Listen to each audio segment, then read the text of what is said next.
My name is Sonia Bose. I'm Ted Cruz's aunt. I'm originally from Cuba, and I came to the United States in 1962, moved to Austin, and then after a year came to Dallas. I currently live in Dallas, Texas. My name is Sonia Bose. I'm the aunt of Ted Cruz. I'm originally from Cuba.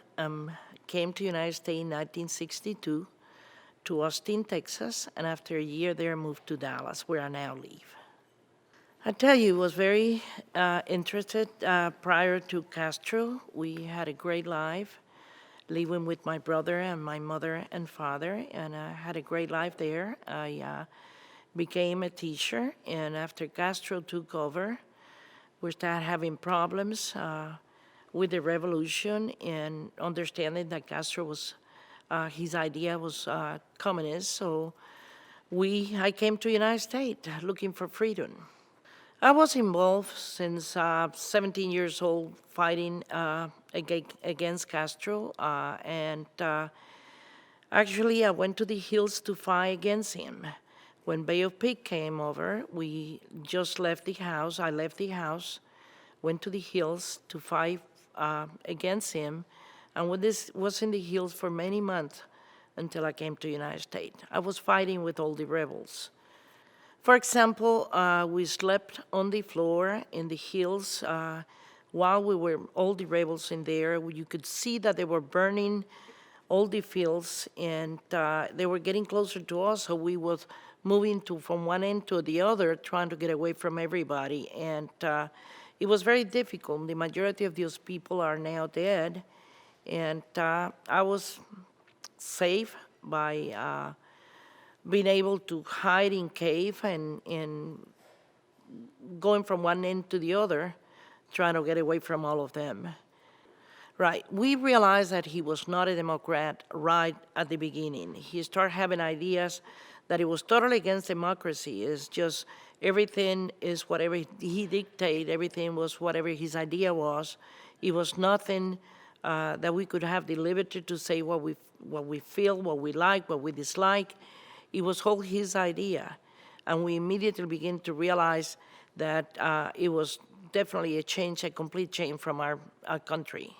In fact, one of the things that we used to do, we used to carry arms from one place to the other one. We carried bombs, we carried grenades, we carried rifles, and many times I was in the city in the middle of the night carrying the arms from one group to the other. And one of the most unbelievable things that is being able to come over to my house. I haven't seen my parents in many months, and I was able to go over to my house in the middle of the night and see my mother, and we were carrying arms to another group of people that were close to our city. And the most grateful part of that is seeing my mother and my father in the middle of the night, because they was not expecting us. So, but many times it was close to be put in jail by people that they were running after us, and it was very difficult to be moving in the city knowing that there were people following us everywhere.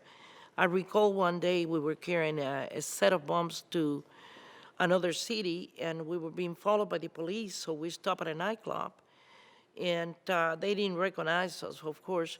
And we start dancing and singing and playing, and they sat there while we were in the restaurant or in the club until they left, and we were able to successful carry the bombs to the other city. So Tell the story of at what point you were caught and ended up in jail. there's one time I was in the city, and we were a group of students that were sitting in the front porch of a house, and the police stopped, and they called my name, and I said, I am here. So, will you come with us? And they put me in jail. They threw all of us in the floor, and there were even teachers that went to school with me that they were in that jail. And I was there for about 3 days, and that's a very, I'm gonna have to have some water, I'm sorry. Okay, can we get some water, please? There was on a specific time that I was carrying a bomb on my skirt, and we have to set it up at the same time in the city. There was 3 colleges that the bomb was going to explode in each one of the colleges, and I was able to change it and give it to another girl because I was carrying, but I knew they were waiting for me at the school as soon as I walk in. So when I walk in, they immediately put me aside and they start checking me out to see if I have any lighter or if I have any cigarettes with me or if I have anything with me. So they couldn't find anything. So the first thing they did is we went to class, and out of the class, we could not get out of the class at any time that it was not a period of rest. So the bomb exploded, and immediately they came over to where I was, and they took me and they helped me. They took me to a room, and they said I have to undress. They want to make sure that I didn't have anything on me, and I said, I can't believe you're going to make me undress in front of all of you. They said, well, you got to do that. We got to make sure that you don't have anything on you. So the bomb was successfully exploded in my college as well as 2 other colleges in the city. They couldn't find anything on me, but they took me about 3 o'clock. They took me in a Jeep, and they were going to take me to a prison that it was Hope for Women, and they say they were going to they were going to cut my hair and shave my head, and they're going to keep me there. And I said, fine, if you want to do that, do that. I didn't do anything. So finally, they ended up taking me back to the house because they couldn't find anything on me. So they kept me there for many days without being able to go out. I couldn't go out of the house at any time. I thought that it was very important to defeat Castro because of the freedom that we previously have. We enjoy the freedom of speech, being able to say and act and do what we need to do. The liberty that we have, like we have in this country, is something that we preciously need, and it was very critical that we defeated Castro. When I came to the United States, I came in with false papers, and one of the things that I recall is being in Miami and being asked on the speaker who came in with false paper, and of course I wouldn't talk because I was afraid they'd take me back to Cuba. So finally, they came in and got me, and I said, you came in with false paper. The falsification of the paper was done by a very good friend of mine that now lives in Dallas. And I came to Austin, lived with my brother for a year there, and it was a tough time for all of us. We didn't have any money. He was going to school. My parents was not able to send him money, so it was a tough situation for us to leave. Finally, my brother finishes college, and we moved to Dallas. And then came Ted. And Ted was a very smart young kid. I know he was very afraid of the chancleta. Chancleta is like sandals that he knew when I get mad, I would throw the chancleta at him.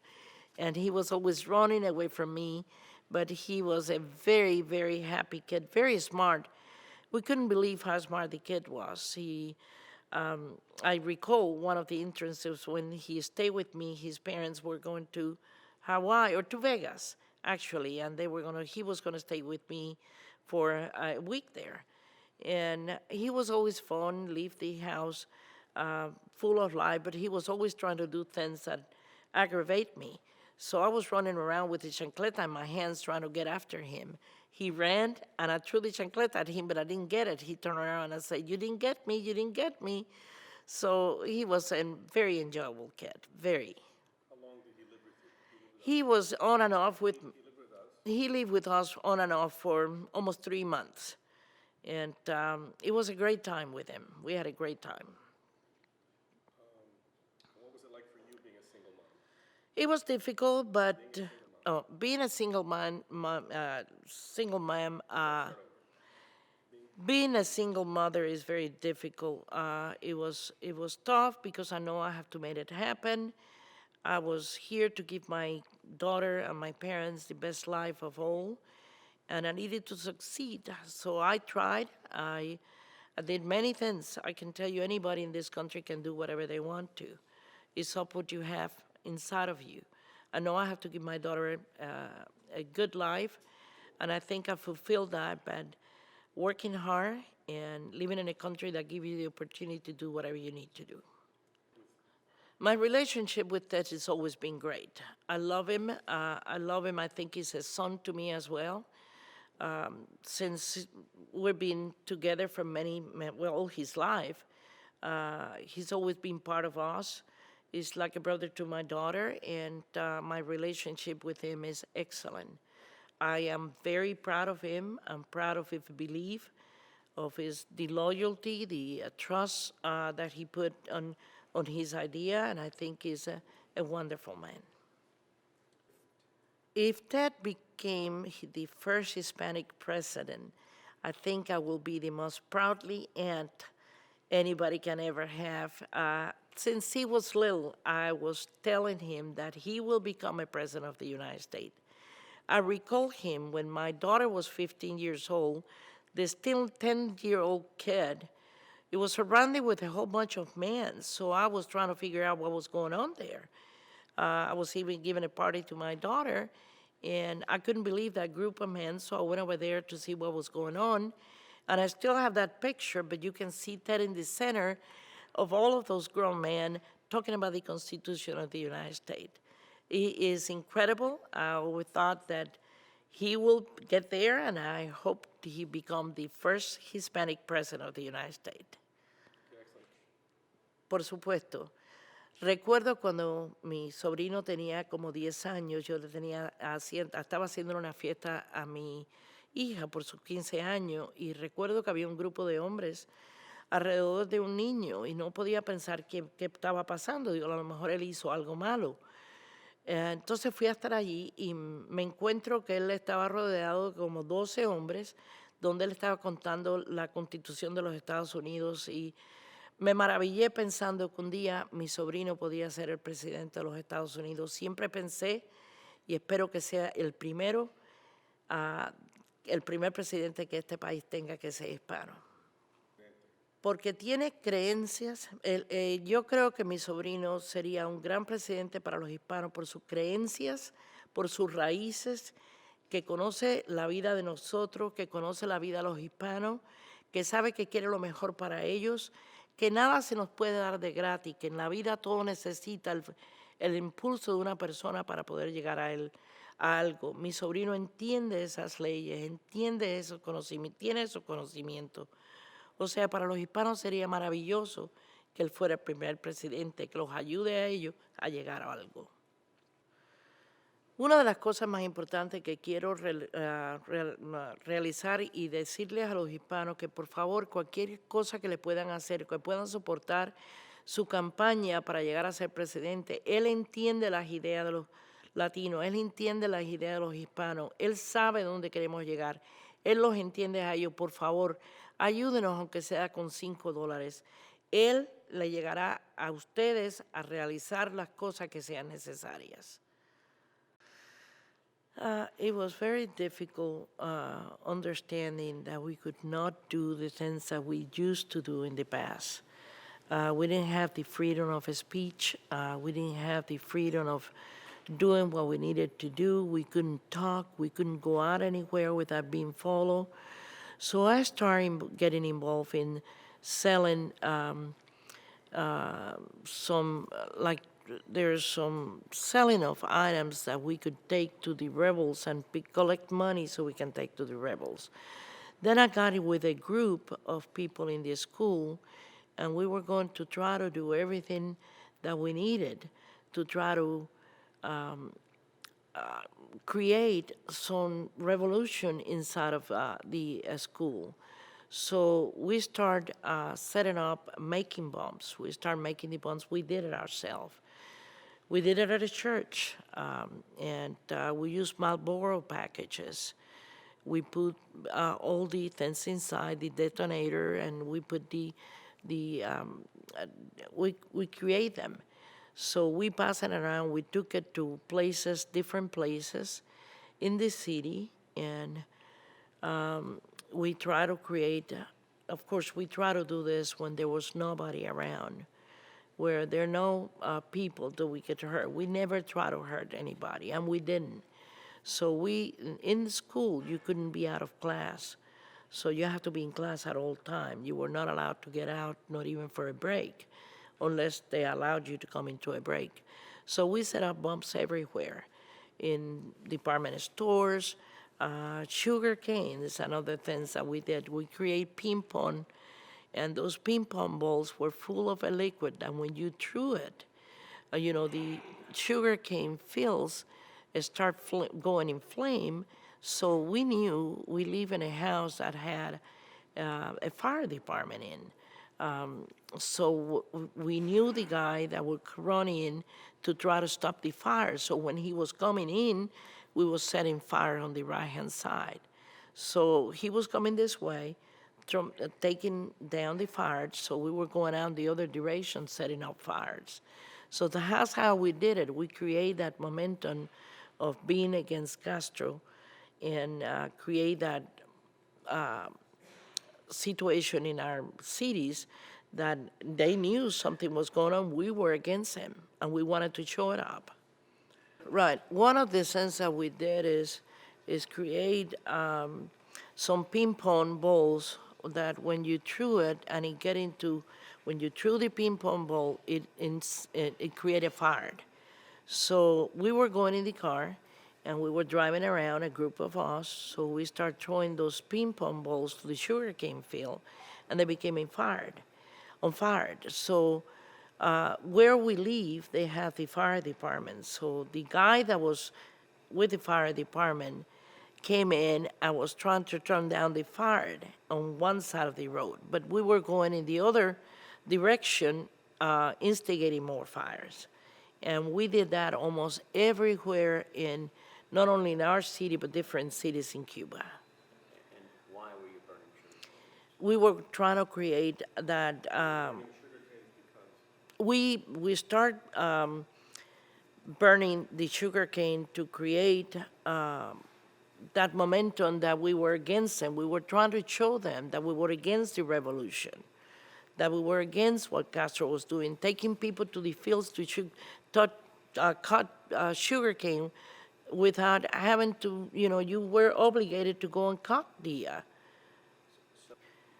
It was actually after Castro took over. It was very, of course, the first few weeks was all the excitement of the people being happy because there was going to be a change. Castro was all about changing, creating something new. Let's create something different. Let's create the changes. Let's give everybody the opportunity to be somebody. And that's when we start seeing, you start taking things for the wealthy people and the people that live in the country that never wanted to be somebody. They will want to bring those people and give them part of your house and give him part of what you have that you earn. For example, Ted's grandfather, since he was younger, he decided he wanted to become somebody. So he came to the city and create something for himself. But his family did not want to do anything, so his family stayed in the country. So my father always helped them. But when we start seeing the changes that he was doing and taking away from the poor, what he calls poor, but it's people that didn't want to do anything with their life. When we saw them taking that away and taking it from the rich and giving it to the people, it created that animosity between all the Cuban people, and it created a lot of problem with it then changed drastically immediately. Talk about your parents.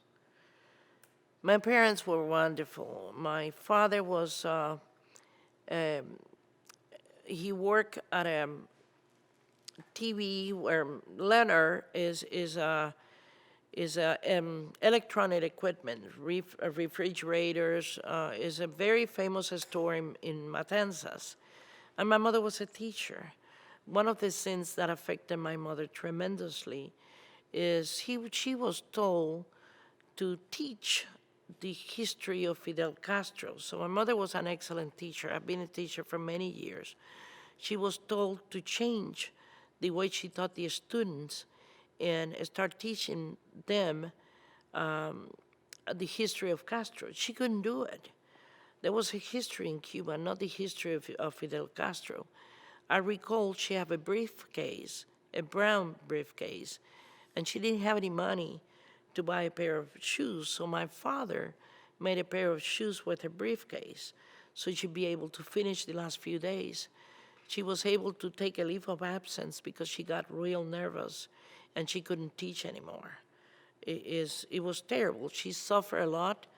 First, because of the changes that were obligating her to do things that she would never do. And second, when I disappeared from the house, I went to the hills, and the many times I was put in jail before that. Talk about growing up in Cuba, what it was like being born in Cuba and growing up in Cuba as a little girl. It was beautiful. We had when I was growing up in Cuba, it was beautiful time, beautiful life. We get up in the morning, we were across the ocean, we get in the boat. Ted's father and myself got on a boat, and we go out fishing, and we had a great life. Everything was great. You know, we enjoyed our life. We go every Sunday to a picnic, and the whole family will get together. It was a beautiful life until Castro took over. Oh my God, I remember when my brother was put in jail. That's what during Batista's government. I remember then going into the backyard of our house when they came and picked him up, and all these guys with rifles and digging into the backyard, and I was screaming to them. I say, take me, don't take him. Be man enough and take me. And of course, I was really mad that they were taking him. So when they took him in the Jeep, I was right after them screaming in the middle of the street, take me, you're not a man if you don't take me. So it was really incredible, but we didn't see Ted's father for a long time, and I recall the clothes that he had on. He had a white pair of pants, and I probably was about 10 years old. I don't recall that time, and he had a black shirt, and the last time when we saw him again, his pants was all red, full of blood. His t-shirt was all torn, and you can say he was bloody all over. I remember my father bringing him home late at night, and I never forget the vision of seeing Ted's father really hurt. And then my father did not allow him to even go to the front door again because he was afraid if they take him again, we will not see him anymore. How did you feel when you saw your brother?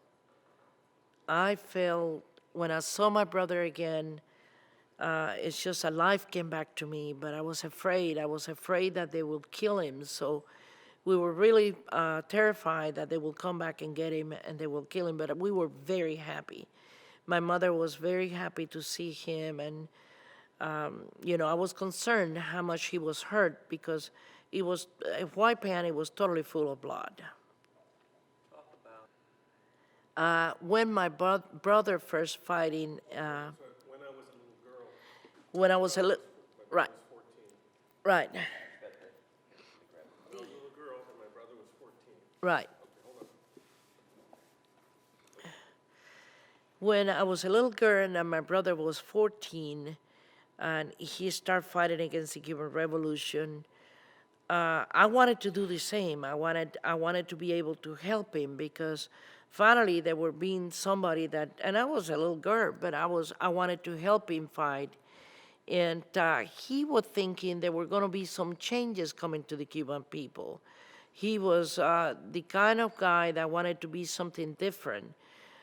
So I felt that I wanted to fight with him. That's what, when they took him and took him to prison, I felt really devastated because he was gone and not me. But I understood that I could not do it. I was too young to see how he was doing the things that he was doing. I remember when he was at the university in Santiago de Cuba, on the other corner of the island, they were something, I think was an attack in one of the places in Santiago, and my brother was coming in with 3 guys from the university, and they put him in jail because they were afraid that these guys were into something. He was able to get out of that one too and come to the city. But I recall all my life thinking, I want to fight. I want to fight for what is good for us. Talk about how Brother in prison. After they tortured my brother in prison, my father was able to get him out into this country. And we were sad but very happy knowing that he was not going to have any other issues and he was not going to be tortured again. He finally came in and had a great life here. We just miss him and come to find out that everything he fought for, it was not worth it. We believe on somebody trying to make changes and trying to make things better, and what he created is actually is taken away from everybody and leave everybody poor, is what Cuba became. Everybody after Castro took over became poor. Nobody have anything, everybody have the same thing. talk about what Castro did to the Cuban people.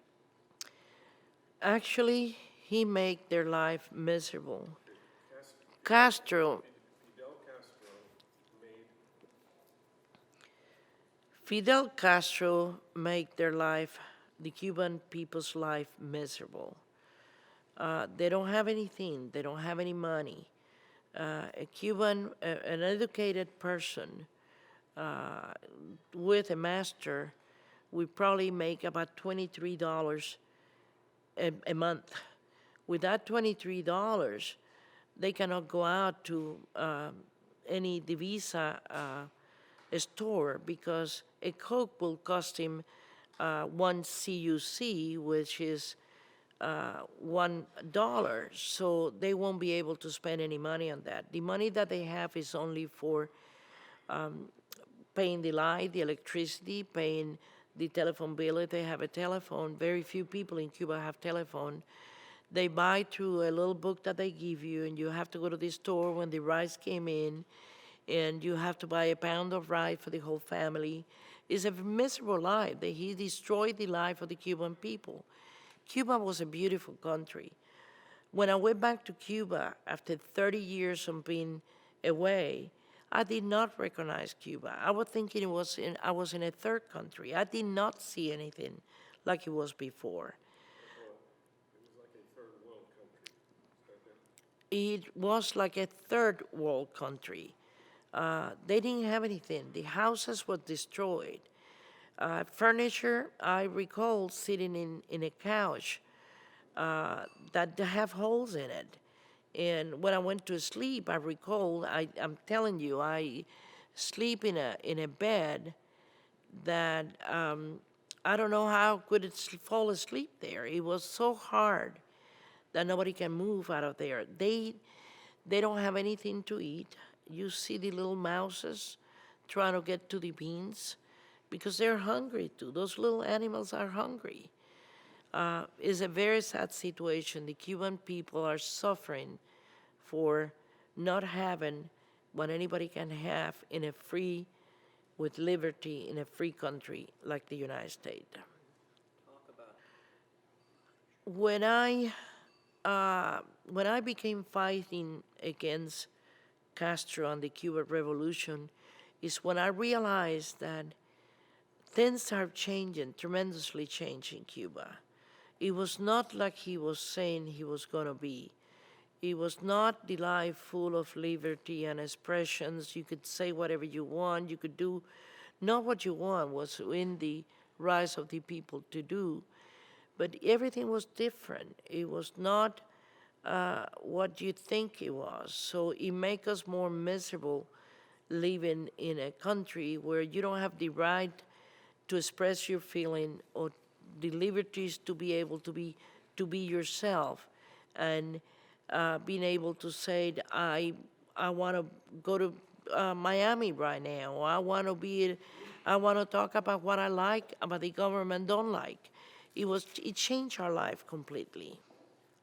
talk about being put in jail in Cuba. I was put in jail 2 or 3 times by just being myself. just a student that was full of life, that enjoyed, of course, they couldn't find anything in me anytime they picked me up, but I recall I was sitting on a porch of a house, and one night the militia come in, 5 guys got out of the Jeep, got me, grabbed me from my hands, say, "You're being picked up, we're taking you to jail," and picking me up and taking me. And I said, "What's the reason?" "No reason, it's just because we want to." And being thrown in the floor, and I recall in the middle of the night, they were passing coffee in a little can, and they were from one mouth to another one passing the coffee, and I said, "I'm passing the coffee." I didn't know what was going to happen. And I was there for 2 or 3 days. There were teachers. My mother, I recall being my mother outside crying to see me, and they did not allow them to even know that I was there, even though she heard my voice, because we always get screaming inside of the jail, inside of the cells. Talk about going to jail with your 2 best friends. Actually, my 2 best friends, it's interesting. They both came to United States. My 2 best friends who went to jail with me, Okay. and then tell about them. Well, they did not go to jail with me, so Okay, well Yeah. but yes, about right. That instance, I recall one time my two best friend that came to this country after I left, they were picked up and put in jail. One of them was put in a cell with a dead man. It's a dark cell with a dead man on the bottom floor. One of them have to go up to the bed, it's a bunk bed, and she slept on the top of it, but she said there's somebody underneath.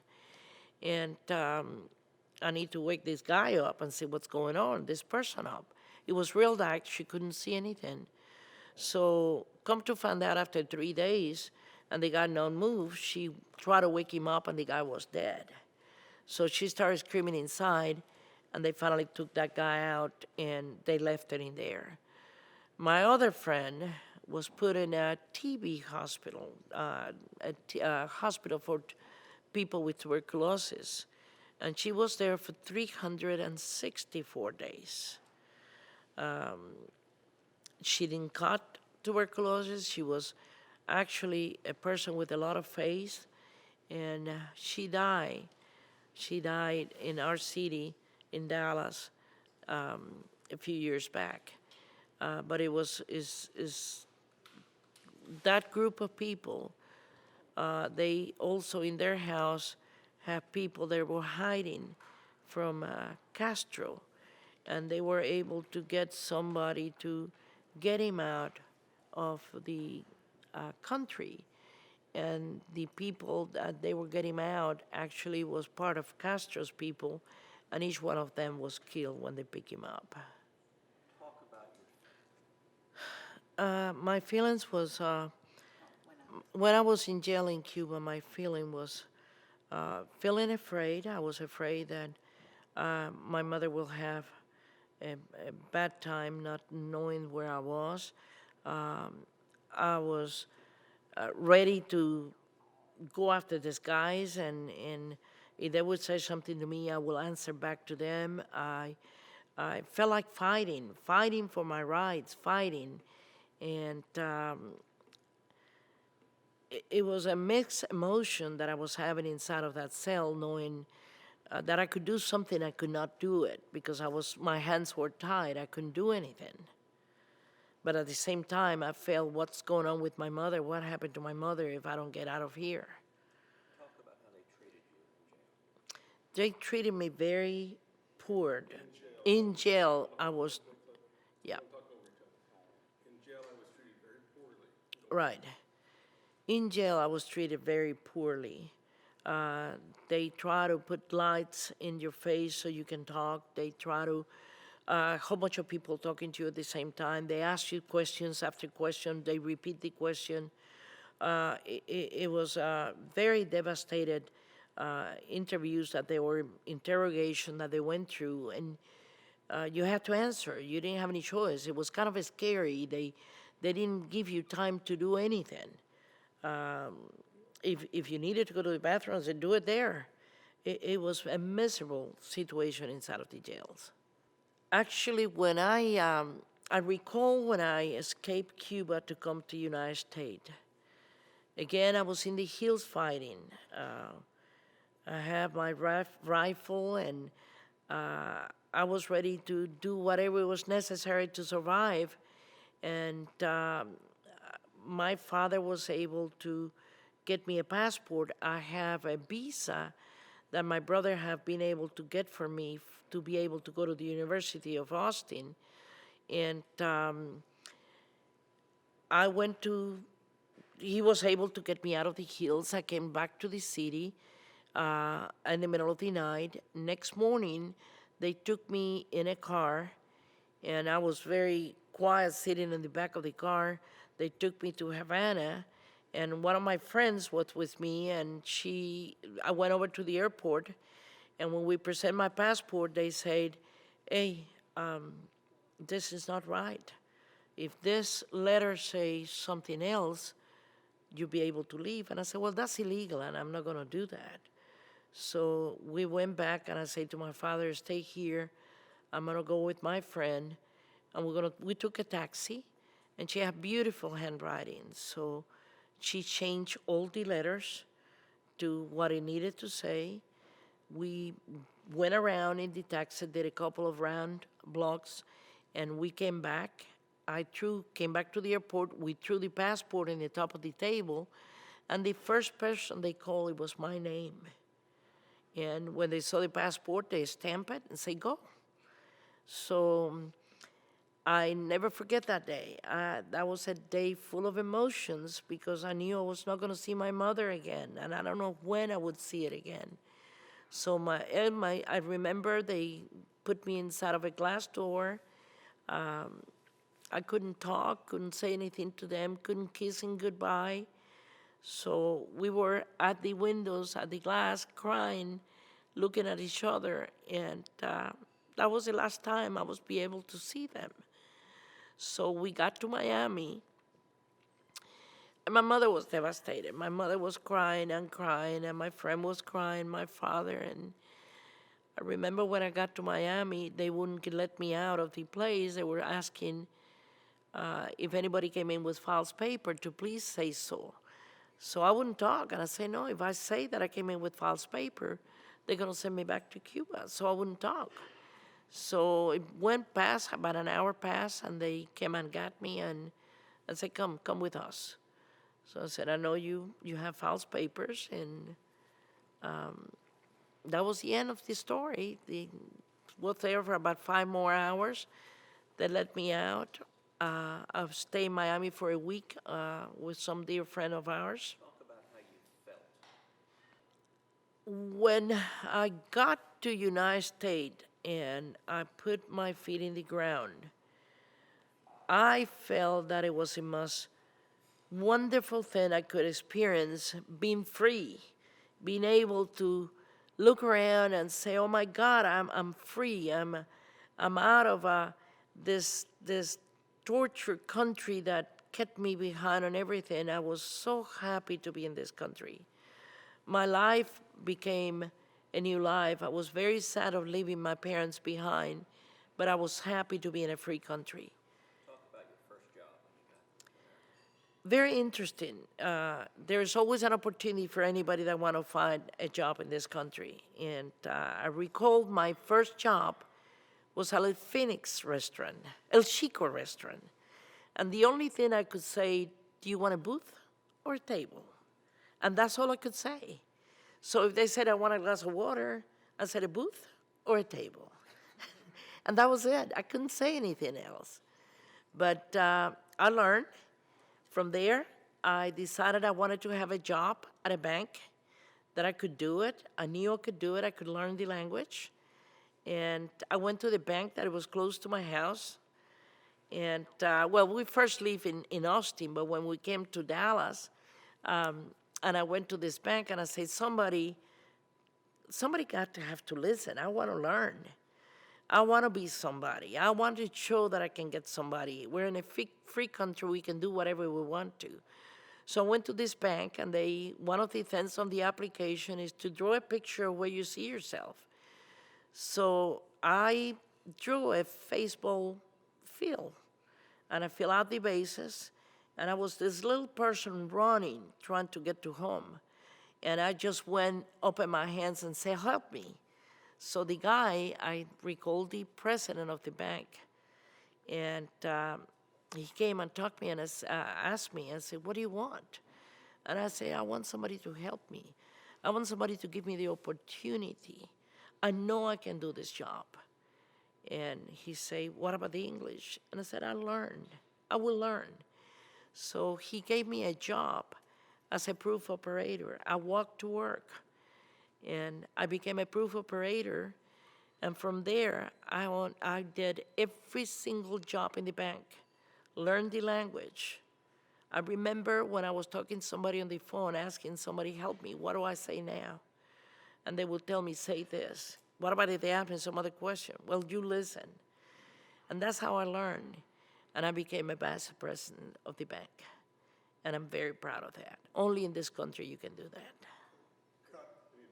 When I have my daughter, Bibi, at the age of 22, I found that I had the most wonderful thing God have given me, which is the precious little baby in my hands. I wanted a little boy really bad.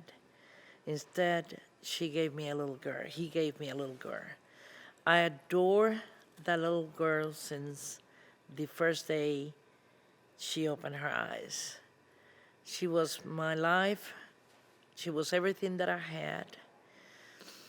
I had to, after years, I had to end up being a single mother.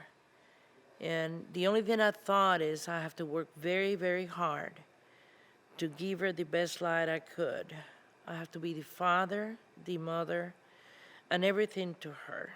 So it took me working many hours, sometimes working day and night, until my parents came into this country, and I had the help that I needed to continue to raise her.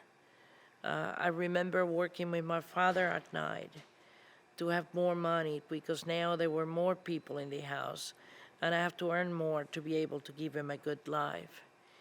And it was difficult, and end up working day and night to try to give her the best I could, and I did. I feel very good having given her, and having to see her today as a mother, and knowing what a wonderful mother she is. It makes me very happy. I'm very proud of raising my daughter the way I did.